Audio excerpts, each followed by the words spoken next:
Assalamualaikum warahmatullahi wabarakatuh. Perkenalkan, nama saya Azalia Nadia Putri dengan NIM 2010123320014 dari Prodi Bimbingan dan Konseling Angkatan 2020 Universitas Lambung Mangkurat Banjarmasin.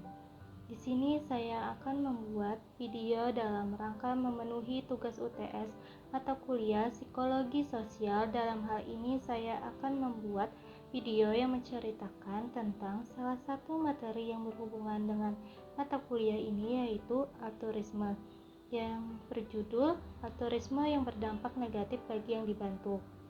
Sebelumnya saya akan menjelaskan apa sih altruisme itu. Baik, altruisme adalah sikap melakukan sesuatu untuk membantu orang lain tanpa mengharapkan imbalan. Tindakan altruisme biasanya didasari oleh pengaruh emosional seperti empati. Altruisme dapat mencakup berbagai macam perilaku, dari mengorbankan hidup seseorang untuk menyelamatkan orang lain, memberikan uang untuk amal atau sedekah, memberi bantuan makanan, ataupun menjadi sukarelawan di dapur umum. Altruisme itu berdampak baik, tetapi bisa juga sebaliknya, bersifat baik karena akan membuat seseorang lebih peka terhadap lingkungan sekitar dan membuat mereka dikenal sebagai orang yang murah hati. Namun, dalam beberapa kasus tindakan tersebut justru bisa menimbulkan dampak negatif bagi yang dibantu. Sekarang saya akan menjelaskan ciri-ciri altruisme. Menurut Cohen, ada 3 ciri altruisme, yaitu yang pertama, empati adalah kemampuan untuk merasakan perasaan oleh orang lain. Yang kedua, keinginan memberi, yaitu maksud hati untuk memenuhi kebutuhan orang lain. Sedangkan yang ketiga, sukarela, yaitu apa yang diberikan semata-mata untuk orang lain, tidak ada kemungkinan untuk memperoleh imbalan. Sedangkan menurut Letts, dia menjelaskan bahwa ciri altruisme ada 3 juga, yaitu yang pertama, tindakan tersebut bukan untuk kepentingan diri sendiri. Ketika si pelaku memberikan tindakan altruistik, boleh jadi ia mengambil resiko yang berat, namun ia tidak mengharapkan imbalan materi, nama, kepercayaan, tidak pula untuk menghindari kencaman orang lain. Tindakan tersebut semata-mata untuk kepentingan orang lain. Ciri yang kedua adalah tindakan tersebut dilakukan secara sukarela. Dalam hal ini tidak ada keinginan untuk memperoleh apapun. Kepuasan yang diperoleh dari tindakan sukarela ini adalah semata-mata ditinjau dari sejauh mana keberhasilan tindakan tersebut. Sedangkan ciri ketiga menurut Letts adalah hasilnya baik bagi si penolong maupun yang menolong. Tindakan altruistik tersebut sesuai dengan kebutuhan orang yang ditolong dan si pelaku memperoleh internal reward berupa kebanggaan, kepuasan diri, bahagia, dan selainnya. Berikut saya akan membahas sikap altruisme di saat pandemi wabah corona sekarang ini. Di tengah pandemi COVID-19 saat ini muncul dan bangkit sikap altruis tersebut. Yang paling menonjol adalah sikap dan tindakan para medis, mulai dari dokter, mantri, perawat, dan semua sumber daya yang terlibat dalam aktivitas perawatan dan penyembuhan pasien positif virus COVID-19. Tindakan mereka yang tanpa pamrih menyembuhkan dan menyelamatkan nyawa puluhan pasien jelas tindakan altruistik tersebab karena seringkali dilakukan dengan mengabaikan atau mengorbankan keselamatan diri pribadi.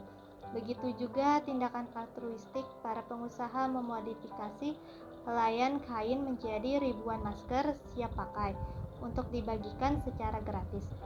Sekali lagi tanpa timbal balik kepada masyarakat yang membutuhkan, termasuk pengusaha yang kini memproduksi secara massal alat pembersih dan pembunuh virus corona. Lagi-lagi semua itu dibagikan secara gratis.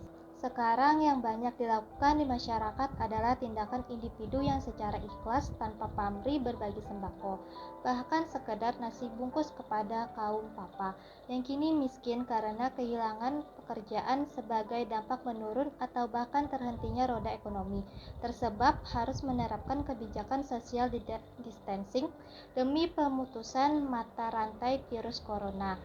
Berbagai tindakan altruistik di atas viral di berbagai media dan media sosial, menjadi buah bibir, juga menginspirasi, namun bukan mereka yang mewartakan. Karena sekali lagi orang-orang yang berbuat altruistik dilandasi oleh sikap pengorbanan tanpa pamrih, semata-mata untuk kebaikan orang lain.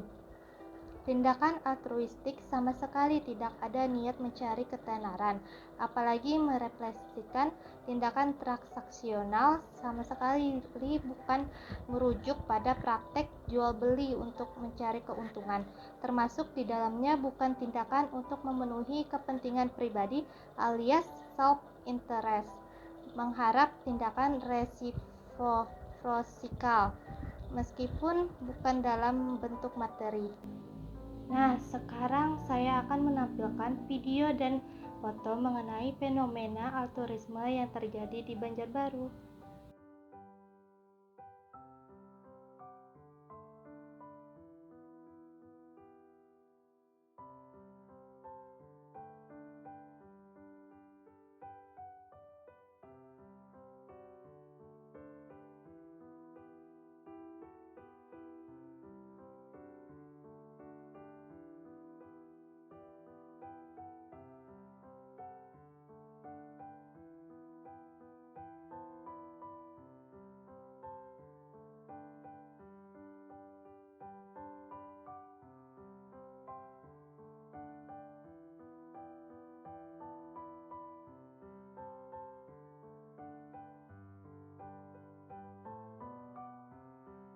Video tadi saya dapatkan di daerah sekitar Jalan Sukarelawan Banjarbaru. Pada video tersebut diambil pada hari Jumat, di mana banyak sekali orang-orang yang menanti sedekah dan bantuan dari orang dermawan. Dalam peristiwa tersebut terlihat bahwa orang-orang yang menunggu sedekah atau bantuan makanan tersebut semuanya sekedar berpura-pura saja agar bisa mendapat belas kasihan dari orang lain. Hal itu dapat dilihat seperti adanya yang berpura-pura cacat, berpakaian compang-camping, ada juga berpura-pura sebagai tukang becak, pemulung, dan sebagai pedagang asongan.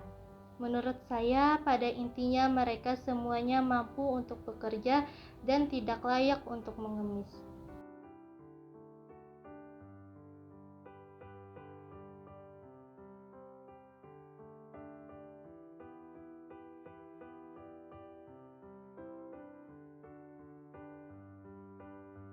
Berdasarkan keadaan tersebut, maka perilaku sosial altruisme yang terjadi berupa menolong dengan memberi bantuan berupa makanan atau uang yang dilakukan oleh orang-orang yang berkemampuan ekonomi yang baik berdampak negatif bagi penerimanya. Memang menurut saya niat orang yang memberi sangat mulia, tetapi sikap altruisme ini akan menimbulkan dampak yang tidak baik bagi penerimanya, karena akan membuat mereka malas bekerja dan hanya berharap atas bantuan dan pemberian orang lain. Begitu juga dari bantuan berupa makanan bagi mereka dalam sehari mendapatkan makanan yang berlebih, karena saking banyaknya orang yang bersedekah makanan sehingga membuat makanan bagi mereka bersifat mubazir. Dan di saat itu mereka juga mengganggu situasi lalu lintas di jalan karena mereka berebut untuk menghampiri mobil-mobil yang berdatangan memberi bantuan makanan. Jadi menurut saya perlu dipikirkan bagaimana perilaku sosial altruisme yang terjadi di sini untuk dapat diatasi dan dicarikan solusi agar dapat menimbulkan kebaikan bagi semua pihak. Terima kasih atas perhatiannya. Semoga video ini bermanfaat bagi kita semua. Wassalamualaikum warahmatullahi wabarakatuh.